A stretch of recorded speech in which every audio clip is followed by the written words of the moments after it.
Thank you very much.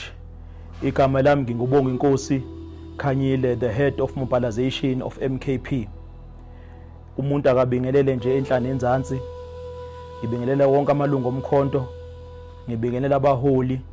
Ngibingelele abantu baseningizimu Afrika yonkana. Namhlanje ngithi umuntu akadlulisa nje umyalezo omncane wokuthi kulonyaka unyaka wama local government elections.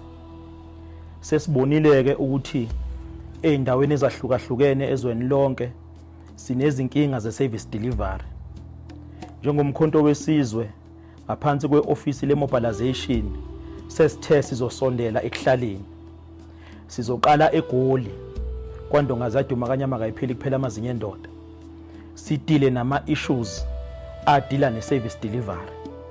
Sesithintwe abantu abasezikoleni, abantu abasekuhlaleni, abantu abasemalokishini, abantu abasemafemini bakhala ngokuthi baneyinkinga ezikhulumisana ne-service delivery.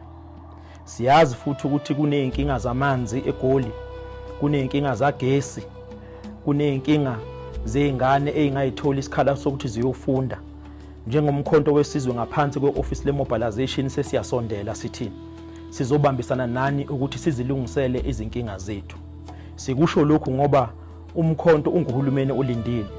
Njengoba usalindile ukungena emandleni, kuzobaleka ukuba uqale uzilungise izinto lezi ezincinyane ongakwazi ukuthi uzilungisele zona ubambisene nabantu.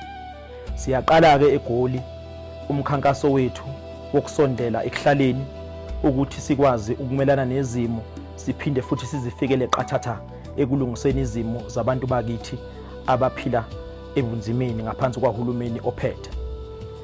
Ngicela amavolontiya ke omkhonto, ama-activist omkhonto, abakwi-civil society, kune number engaphansi lapha njengoba ngikhuluma nje ebhaliwe.